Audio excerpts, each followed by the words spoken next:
Hello,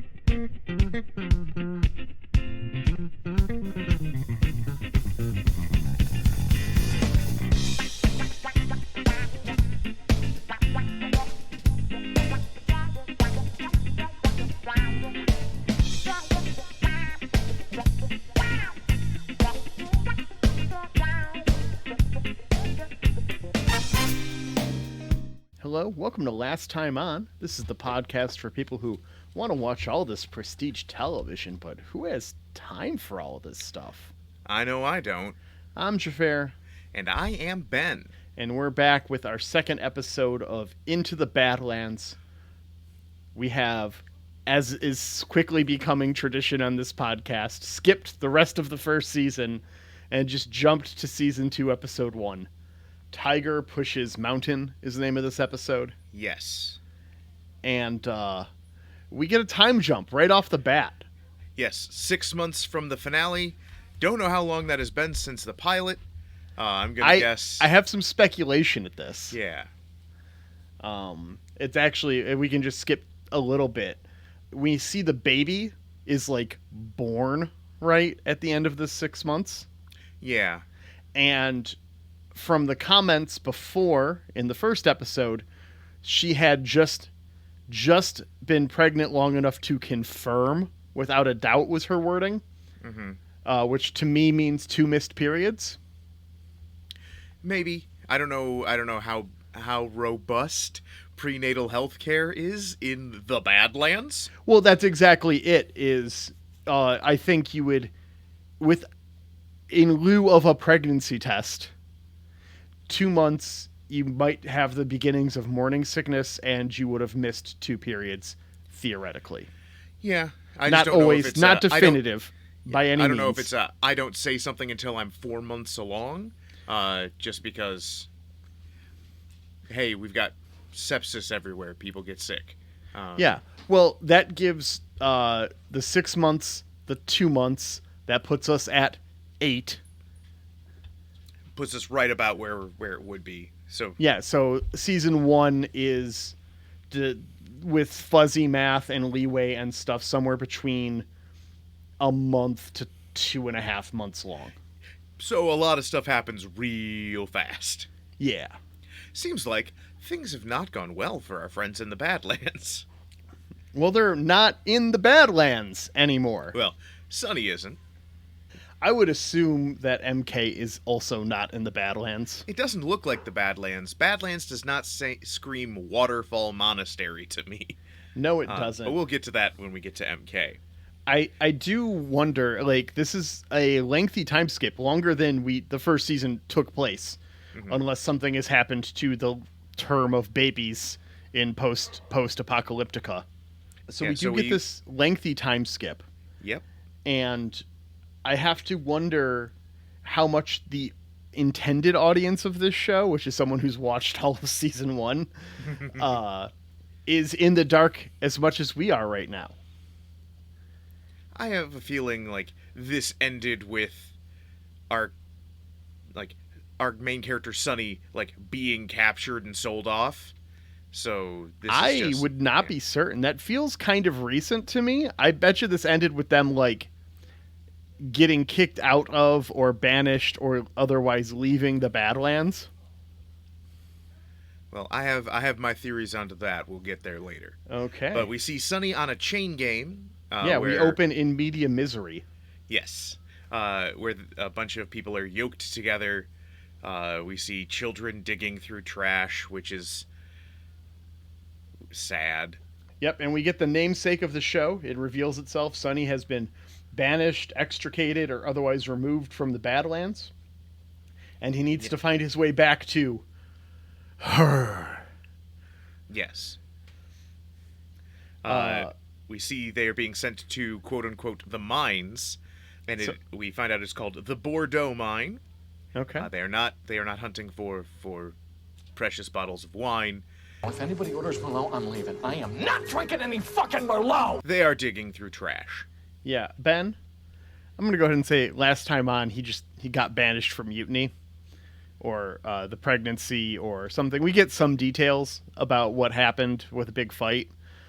Yes. But That's not fun. So I would like to propose, apropos of no warning on your part, I also did not make any suggestions for myself, so that this would be true improv, a new segment on the show that I like to call Let's Get Weird with It. All right.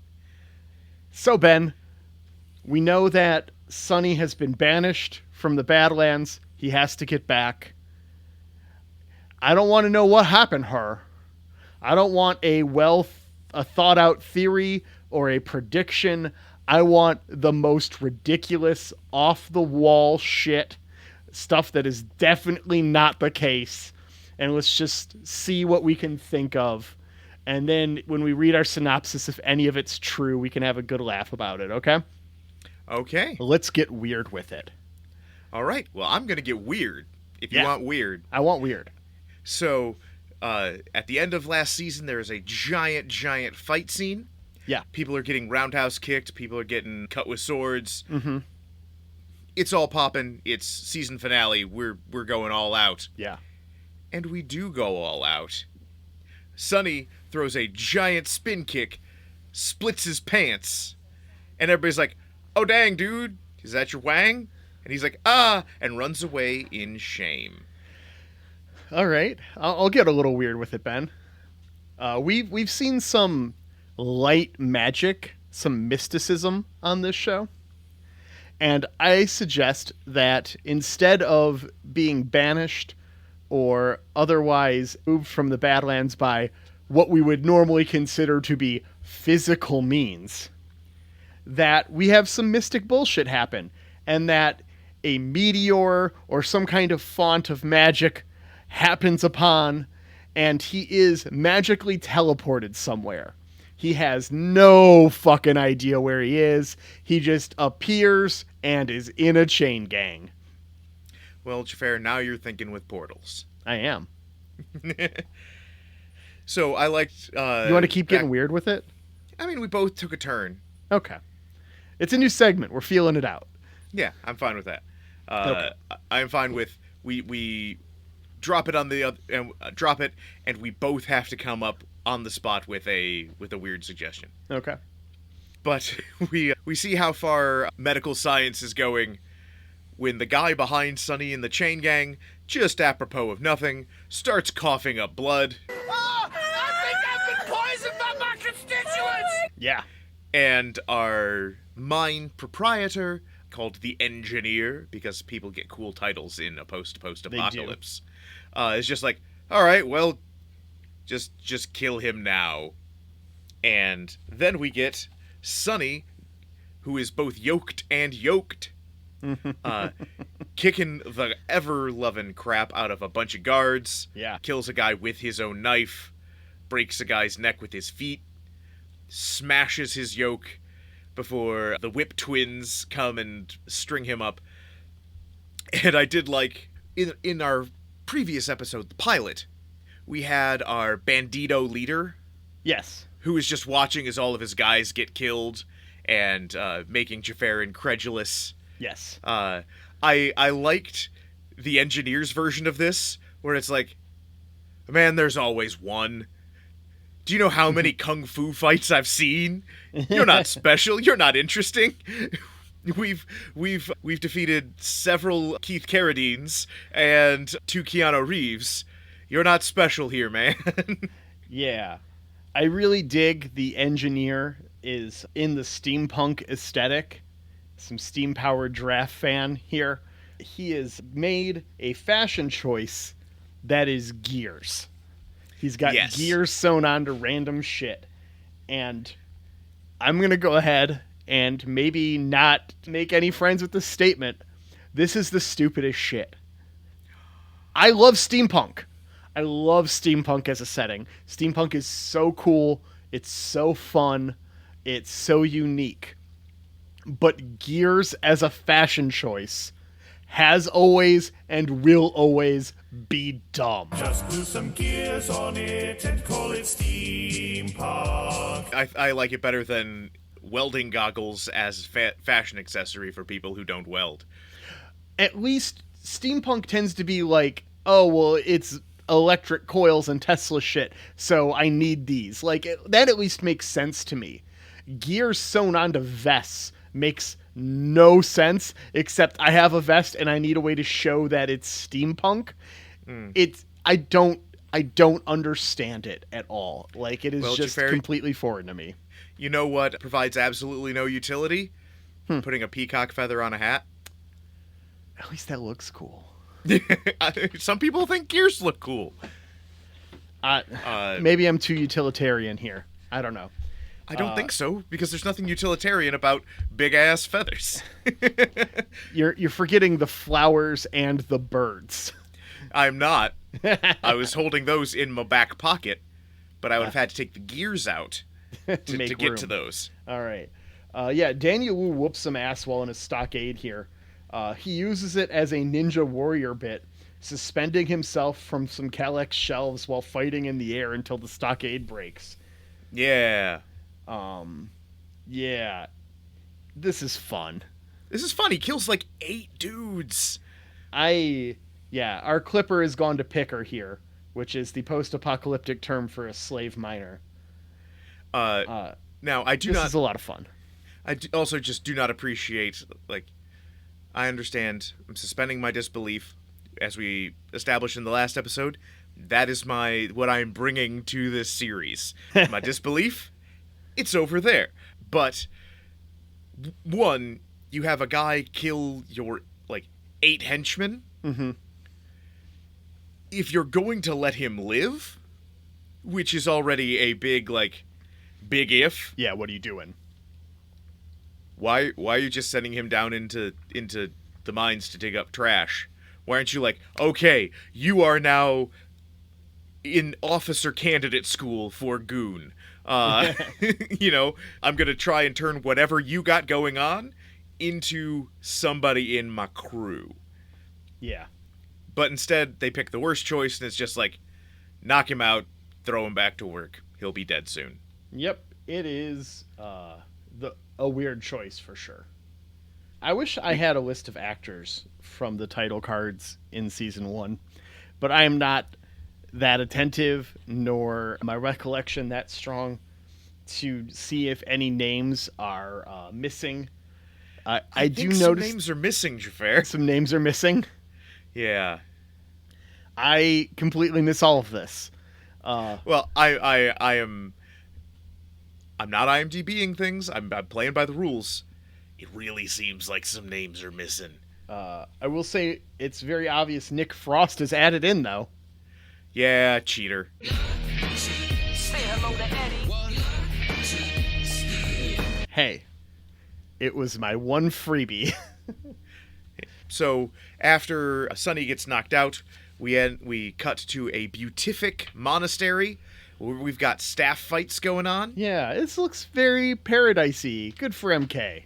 Yeah, and later we find out some people are like, I want to get out of here so bad. And it's like, you are the post-apocalypse? This is the nicest place you will ever find. Right. We are pre-apocalypse here, and I'd still be pretty cool living in this monastery. Right? It's gorgeous. And it looks like all of their shit gets taken care of and they just train martial arts all day.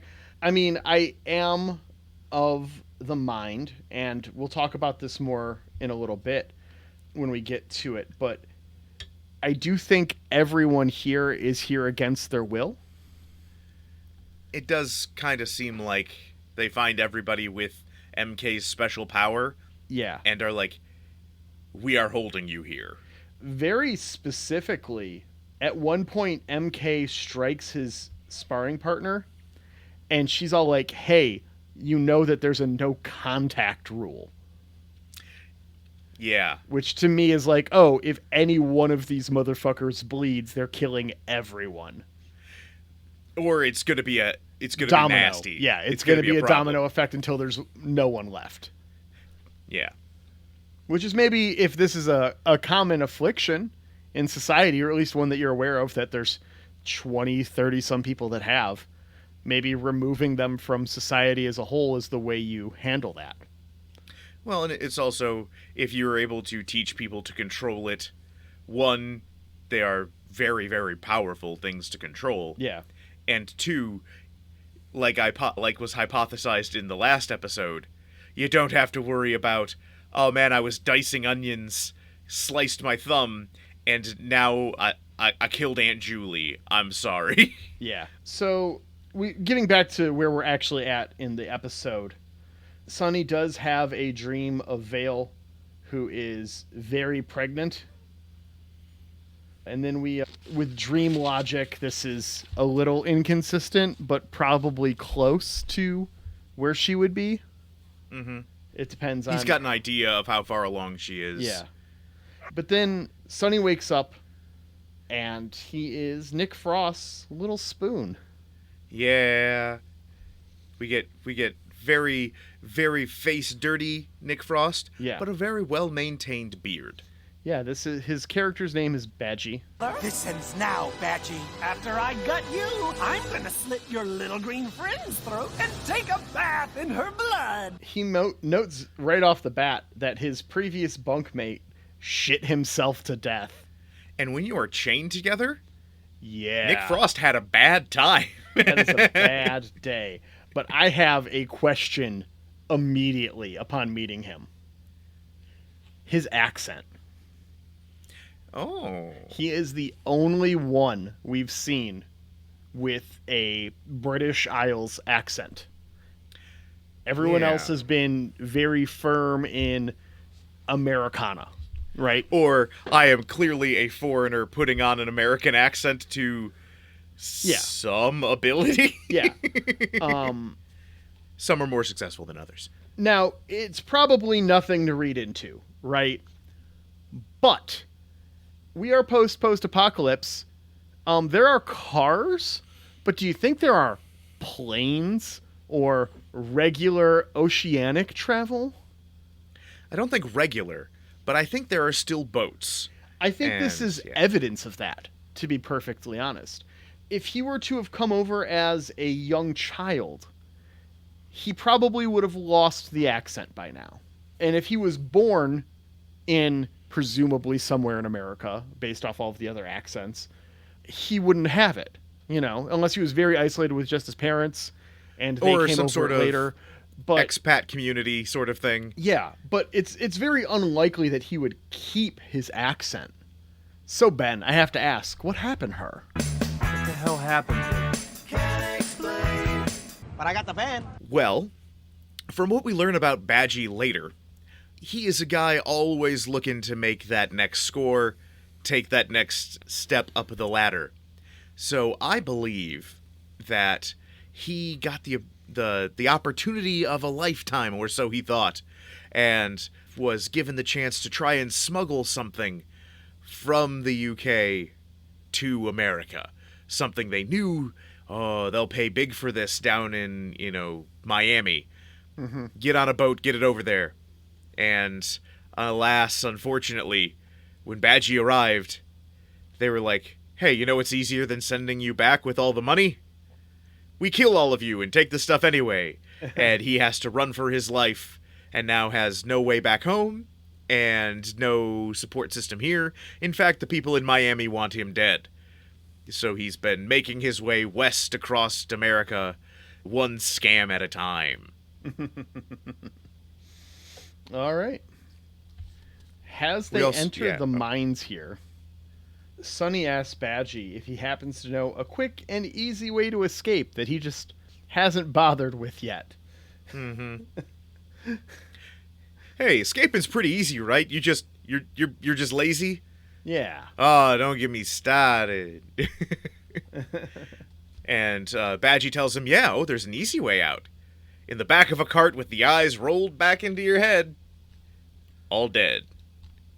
They have a weight-based quota. Yes. I find this very interesting because they don't really seem well equipped for it. Like, I haven't seen a scale anywhere. I assume the scale would be at the entrance to the mine. I know that's at least how it is in, coal mining. Yeah. It's just, the whole thing seems a little off to me. There's no Xhafer, cards. Are you saying this post-apocalyptic trash mine isn't properly run? That's exactly what I'm saying, Ben. Oh. Well, we'll take it up with HR. HR is just a guy with a giant mallet who hits you if you ask too many questions. Yes, it's Henry Rollins. He's HR. Ooh, that would be so cool. Also, it's his initials are H. I know. Okay, just making sure we're in the Cause... I also just really love Henry Rollins. It's a delight when he shows up, and he feels like the level of famous who might show up for 2 episodes of Into the Badlands. Fair enough. I mean, he was a season-long bad guy in Sons of Anarchy. Was he? I haven't seen that. Yeah. show. He played a white supremacist, and That'd be a really good show to do this podcast with. Unfortunately, I've seen it. I'll just replace you for a season. It's fine. Oh, okay. I kid. Over at the temple, MK is sleeping with the others in hammocks. Nice. Yeah. They hear some wailing in the distance. Not as all as it seems. Yeah, it doesn't seem great. Yeah. I really think, given some of the comments here, we can really confirm that everyone here has that same super soldier thing. Yeah, and the I've just Blood got to Rage say, Ninja. that means that there's more than one Kung Fu baby running around. Yes. We deserve a Kung Fu baby flashback. MK is commiserating with a fellow trainee who's just like, oh, no, man. Where I was revered. Everybody thought I was the dopest. I had my own tent. Whenever bad guys showed up, I went out, cut myself, and killed them all. And I have no moral qualms about this, and I want to go back. Yeah. It was the best. And here's we learn one piece of information. Apparently, the more you use this power, the closer it brings you to death. Which, cool, I guess this has been going on long enough that they have some sort of rules, or we know the path that this is going to take. Mm-hmm. Not just, hey, you get into enough sword fights, eventually somebody shanks you. Yeah. But this other guy brings up a fair point. We live in the post-apocalypse. Did you want to grow old anyway? Did you want to be 75 out there? Nah, man. A short and a merry life for me. MK is sneaking around the temple here after this conversation. It is his one move. Hiding in a bush is not illegal. Yep, he finds an origami Charizard, along with a compass matching Sunny's. And he's found the master, who throws him backwards like 10 feet by throwing a broom at him, and he catches it, and it launches him back 10 feet. Physics. Yeah, Mr. White. Yes, science. MK sits down with the master of the monk, and she knows everything that's going on. He's just like got the wiki page open and on standby. I do like he's like, you just had food ready for me? And she's like, I've been ready, for you to show up every night since you got here. I'm surprised it took you this long. Yeah. You are the only one who thought you had this super special problem and you were the world's most super special boy. And now that you're in a monastery full of people who also have this, your brain can't square the circle of, but I'm the super special boy, take me to the master. You're not that important, my dude. For sure. He does mention that he needs to get back to Sunny and Tilda. Mm-hmm. Now, we find out who the hell Tilda is in this episode through the power of subtitles. Oh, no, they say her name. Do they say her name? Okay. Yes. But man, I did not see that bit coming when we're introduced to that character. I'm like, maybe this character seems important enough to have a name, but we haven't heard it. Yeah. MK asks about controlling his power. Like, that isn't what he's doing the whole fucking time here. Yeah. Like, you dumbass. Just teach me the cheat code. Like, just tell me the 3 things I need to know. And Yeah. this does seem to be very Buddhist monastery, which, if you know anything about Buddhist monastery, half of the thing there is you cannot, like, rise in the ranks without finding ways to obfuscate an easy answer. You cannot say, directly respond to something. You have to make everything a lesson.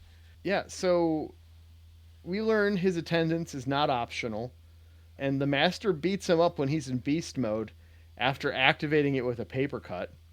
Yeah. But the master's ass whooping comes at the cost of her broken arm, which she heals up. Yeah, she just magics it. Yep. Although it does seem to take a lot out of her. Yes. But she is able to fight off a Blood Rage ninja just by herself. Yep. Doesn't even have to use her magic broom for this one. Nope. Over at the mine, Sonny takes his shirt off for fan service, and Badgie I'm okay with it. immediately knows what all those tallies mean. Come, Mr. Tallyman, tally me banana. Yes. He can even name the barons. Which, one, tells me we are, we know we're not in the Badlands with Sonny. Yeah. But it kind of makes us think, okay, how insular are these societies where everyone else doesn't instantly know, ooh, okay, we got a badass. Yeah. Also, okay, name the president of another country that you're nearby. Not terribly an unreasonable ask, but I doubt many Americans could name the president of both Mexico and the prime minister of Canada. Let alone, vice presidents or other figureheads. Fair. So he clearly has some knowledge here. Badgie gets caught up off screen, which is a shame for us since we don't have a rule about clip shows or characters getting a last time on. No. Which we should probably... That's a danger of this podcast I had not considered. Is new character getting caught up? Yeah, so we find out that there was a giant battle. Quinn is missing, Yes. presumed dead. I was ready to put Quinn is still alive in my predictions before, I keep them going as the episode goes, usually, instead of doing them all at the end. And I've got a big ol' strikeout from that one. Yep. We find out that the Badlands are badder than normal. Mm-hmm. But we find out that things are going pretty well at the mine. They made their quota. Yeah. And so they get their weekly reward, Fight Night. Where a giant man named Mouse kills, I think, 3 people in just a fight. Mm-hmm. We do get a really great line here right before this, which is Badgie's, Sonny threatens Badgie, and he's just like, let's not do this. Every time we talk, you threaten to kill me. Yeah. It's like, this is getting boring. Yeah. Do you know how many kung fu badasses we've seen come through here? They've all been killed by Mouse. Yeah. Look, I my did name's in the opening credits. I'm going to be around more than an episode. Xhafer, being prominently the co-host of a Babylon 5 podcast, there are some people who are in the opening credits of Babylon 5 who were not well used. I mean, not well used and in more than one episode are different. No. 2 episodes and still in the main cast credits. That's just good negotiation skills, I suppose. Or them forgetting to use, now I'm blanking on her name and I feel really bad. Yeah. Jakar's aide. Natoth, yeah. Yeah, Natoth. Caitlin Julie Brown. Among others. Among others. So it's fight night. 20 years ago, this guy would have been played by Kevin Nash. Yes. Which made me sad it was not Kevin Nash. And Sonny, while watching Mouse kill everybody, as Badgie points out, he's really big. Mm-hmm. But his name's Mouse. The use of words expressing something other than their literal intention. Now that is irony. Don't let it fool you. He asks him for a map. Mm-hmm. After this, we cut over to Baron Jacoby's mansion, where we see Ryder and Jade talking about his youth. Wait, no, this isn't Jacoby. This is Jacob. No, Jacoby is a different Yes. Baron. Yes, they've moved into. They talk about moving out of Quinn's house and into Jacoby's house. I thought they were then moving back. Okay. I guess they all live in plantation estates. Yeah. I confused one plantation estate with another. Yeah, he talks about visiting here as a child and stuff. So, we get some misleading language, though. Everyone thinks you killed your dad and Jacoby. We learn they did marry, and he calls her the Baroness. So this is Jade. This is Jade. This is who was betrothed to going his to be father. his stepmom. Yeah. Yeah. But we saw at the end of that episode that they may have had some other plans. Yeah, so Ryder took credit for their deaths. Mm-hmm. I'm guessing it was actually Sunny. More than likely, yeah. And now Ryder is in control of 3 baronies. Yeah. There is a problem at the oil refinery, and they go to investigate. With their new Sonny named Cormac. Yes. We see a mysterious lady take out a clipper as the Baron Ryder arrives. Baron Quinn, maybe? I don't know if Quinn is a first name or a last name. I believe it's first name, so I'm just calling him Baron Ryder and Jade.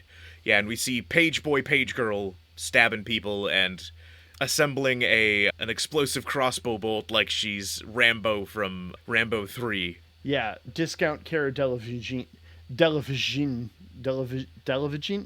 Fuck. How do you say this? Devangeline? Yeah.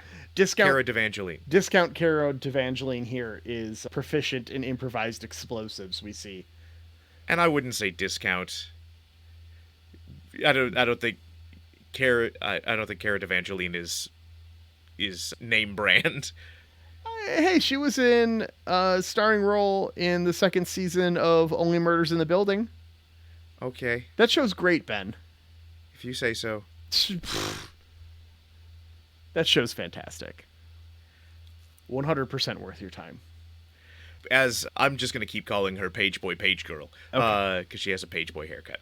I'm a little lad who loves berries and cream. Berries and cream, berries and cream. Oh, I'm a little lad who loves berries and cream. As she is lining up her sights, we do get a very good indication that Jade is the one really steering the Ryder ship. Yes. Where they are finding, hey, all of our people are deserting in droves. We can't keep everything running. And she's like, okay, how about we be nice to the people who stayed, and maybe they'll stop leaving. And everybody's just like,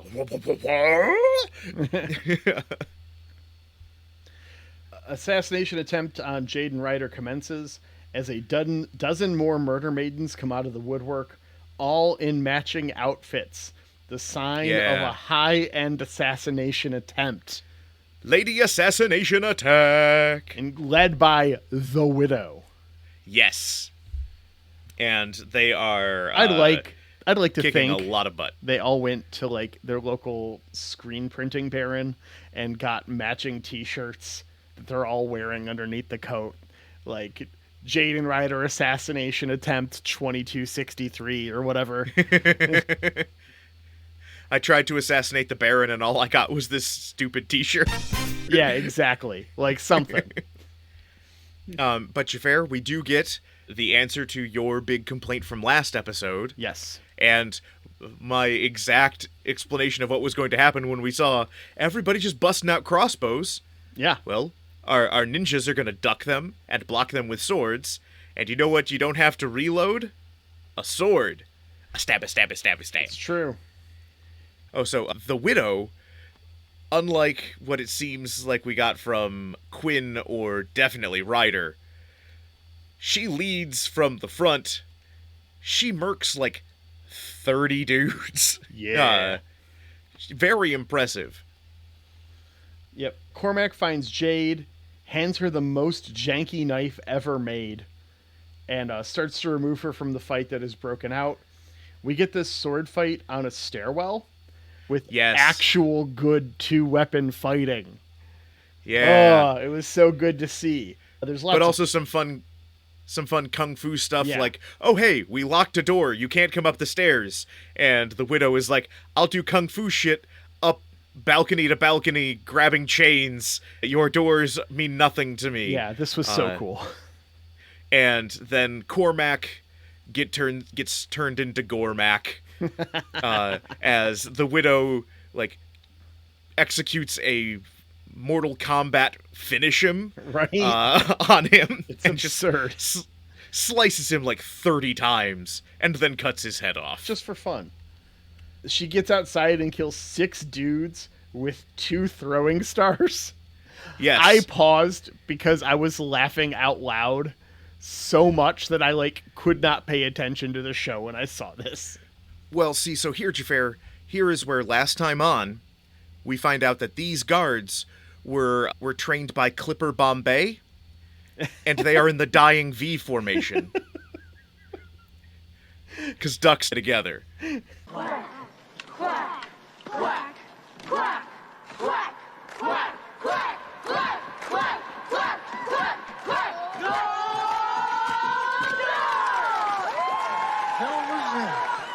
Yeah. Just wait till the next episode when somebody takes a knuckle puck to the balls. We get a confirmation that the widow is the previous owner of these oil fields. Mm-hmm. And they are hers again. Yeah, she's just like, I just want him back.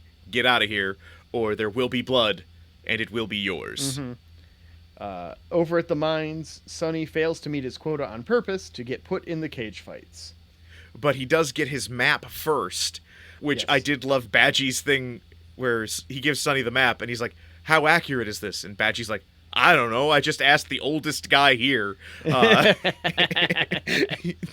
You know what we don't have? Cartographers. Oh God, it was Buster's map. Buster had indeed made the map as a cartography student because the class where you get to see naked people and draw them was full. We are present for a conversation between the widow and her daughter, who in the next first. scene... Sorry. But while we are still in the Sonny and Badgie bit, Yes. Badgie gives him the map, and he's like, okay, so cool, like, breaking out of here, this is gonna be great. And Sonny's just like, I'm leaving you behind, man. You're not coming with me. Mm-hmm. You're dead weight. And Badgie's immediately like, okay, well, now I betray you. Yeah. You're going to leave me behind to be murdered. No one will believe I didn't have anything to do with this. And Sonny is still able to be surprised by this later when he's like, but how could you betray me? And it's like, you said you were going to leave me here to die. This isn't on me. This is not a moral failing on Badgie. I assume that this is all a work. It does feel like Badgie is going to end up helping, but yeah. And Get to Badgie that. finds out, so somebody is freaking out, hey, I found a ring. Oh man, I found a ring, this is the best. And Badgie just punches this woman in the face and says, haha, I found a ring. Take me to the engineer, where we find out there is a grand prize for anybody who finds bling for the engineer. 24 hours off. And nobody knows that it's only 24 hours off, and Badgie's just like, I punched a woman for 24 hours off? That's it?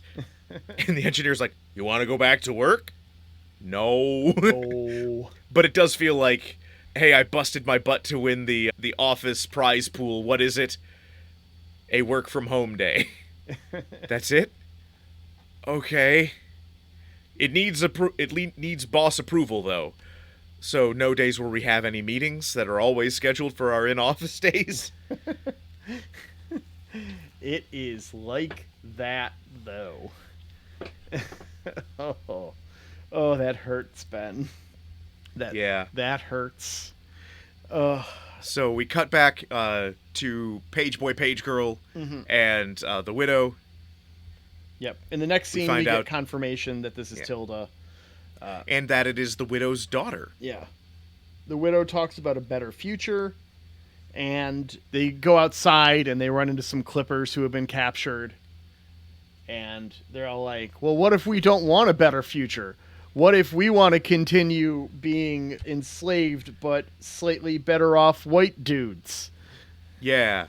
Hey, the system isn't so bad for me. Yeah, he's wearing a Clipper vest, but he might as well have a MAGA hat on. They get told to leave, so they do. Yeah. They get told, hey, you're free to go. Get out of here. MK will continue his training and is pissed about his abbot Hey, Abbott! I hate that guy. doing her job. Like, get over yourself, dude. Yeah. But the master now- does come relieve the abbot of her duties and will now personally oversee MK's training. Now, Xhafer, I have a question for you. Yeah. The master personally overseeing your training, is that a sign you're doing well or a sign you're doing badly? Oh, you're a fuck up. Yeah, he sees this as like, haha, my avenue to power. People are finally paying attention to me. And I see this as, oh, you need special attention. Can you imagine you are in training, right, for your job at work, right? You're a recent addition to the team. Your boss trains you for the first couple weeks. You talk to your VP about how not happy you are there. And then not your boss, not your boss's boss, not even your boss's boss's boss, but your VP comes to now handle your training personally. How long do you think you've still got that job? Working in the training environment? 2 weeks. Optimistic. But Xhafer, we do see earlier Ava, the abbot who was training MK, like loudly complains like, how did I get stuck with this bumpkin? And she seems to be like to know her stuff well enough that she is handling this guy. Yeah. He is just an idiot. But she was interesting and struck me. So, Xhafer, my question for you with Ava, what happened to her? What the hell happened to her? But I got the van. Well, she also Where did has Ava powers. come from? Right. Yeah. I'm going to say she's been there for a couple of years at this point. You know, she's been promoted. You know, she's put in the time. She is probably, like, we know that MK is like, the Badlands was more civilized than where he came from. He spent a lot of time as a nomad. That's probably not the case for a lot of people with this condition. I imagine most of them are either with a slaving group or some raiders where it's all like, oh, sweet, we got one. Or someone in a position like a Sonny or someone who is under the thumb of someone significantly more influential in their area. Someone powerful enough to utilize it. And you want to keep these people who could just literally bite their thumb at you and kill you pretty happy. Do you bite your thumb at me?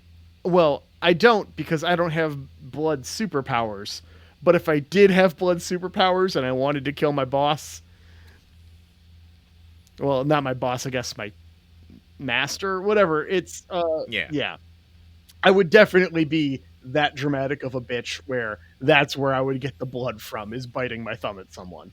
So I gotta imagine that most of the people that they get are actually relatively cultured. They're happy. They probably have decent status within their groups, wherever they were pulled from, wherever they were found or removed from. So I think that she's just used to like being able to have a conversation with someone who's not just an angsty teen trying to get out of the area. Like, just let me go, let me go, let me go, let me go. Like, that's gotta be fucking frustrating. At the very least, he seems to be the one person there who doesn't get that he's one small part of a bigger ongoing issue. For sure. After this, we see those MAGA Clippers get stopped by Tilda and the Petticoat Assassins on their way out of town. New band name, Tilda and the Petticoat Assassins. Ooh, yeah, you would be front row. That's a ska band. Yeah. And this guy, this Clipper who already got his butt kicked once by them at the refinery, Yeah. just keeps talking crap. And he's just like, hey, your mom said we could go. You don't have approval for this, do you? As if it's some sort of gotcha. Not like, we're on a road walking, you've got us already surrounded. Maybe now's not the time to start throwing around some bravado. And Tilda just stabs him in the face. Yep. Now you fucked up!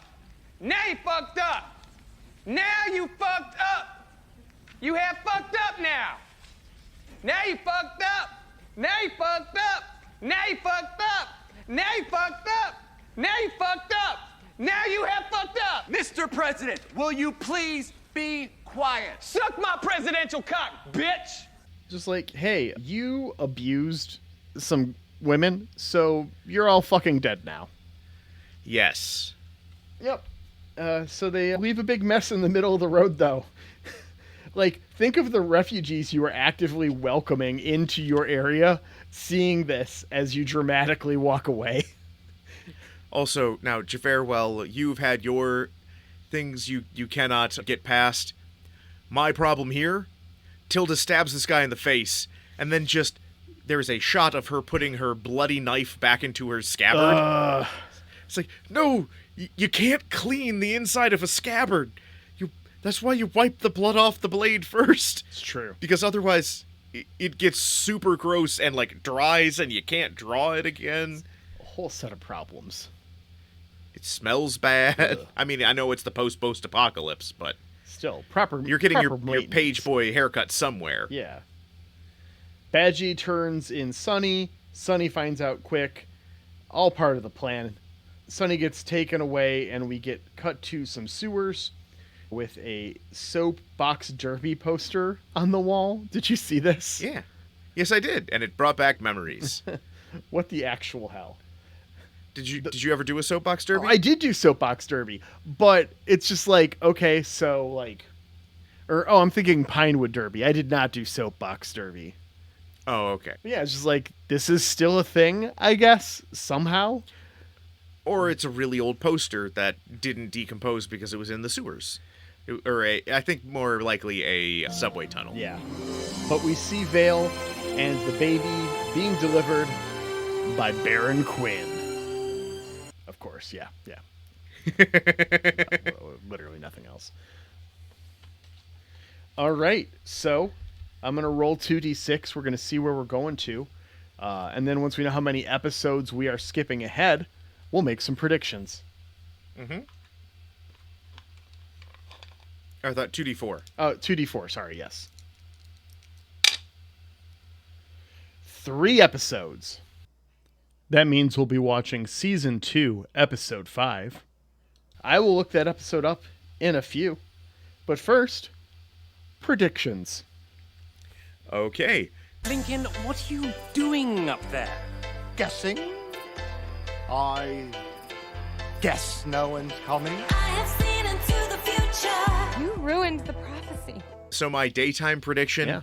Sunny escapes. Yep, my daytime prediction is Badgie and Sunny reconcile, / this was their plan all along, / this ending of them being mad at each other doesn't matter.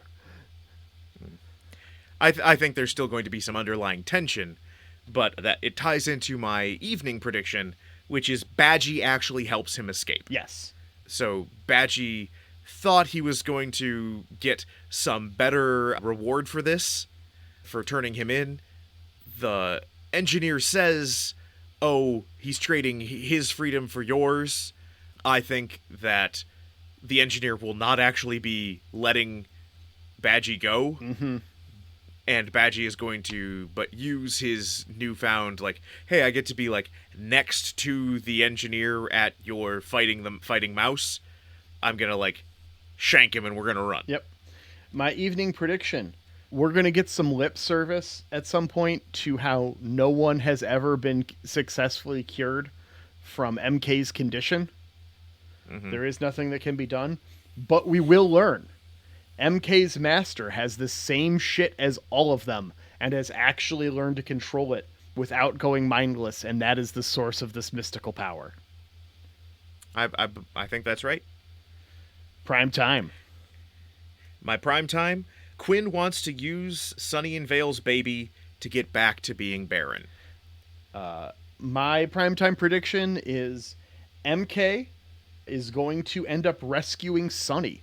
We saw Sunny rescue MK in the pilot. I think that how MK is going to, or how Sunny's going to get out of this current situation is MK will either leave the monastery or complete his training. Probably not in this 4 episodes, but long-term prediction, I suppose. MK will eventually be the one to rescue Sunny. All right. All right, so let me pull up this episode real quick. We've got Season 2, Episode 5, Monkey Leaps Through Mist. Following a painful loss, Jade takes on a new role. Badgie introduces Sunny to a powerful metal trader who is suitably impressed. Quinn has a vision. All right. So we will get to that next week. But before we're there, we'd like to take a minute and say thank you. Thank you, Ripe. We fucking love your song Goon Squad, and giving us permission to use it as our theme for this podcast is a delight that almost makes editing worth it. Thank you so much for that. You can find more of Ripe's music streaming online in all of your favorite streaming services. If you haven't yet, go listen to Goon Squad itself as a full song. It's great. Oh, yeah. I'd also like to thank Annette Messina for creating the photograph that we use to do our podcast art and using the Creative Commons license. We do appreciate the Creative Commons license allowing other artists who are working for fun or not money like us, and it affords us the chance to have a nicer overall presentation. So thank you for that. And we will see you next time on Last Time On. All the cool stuff gonna show you.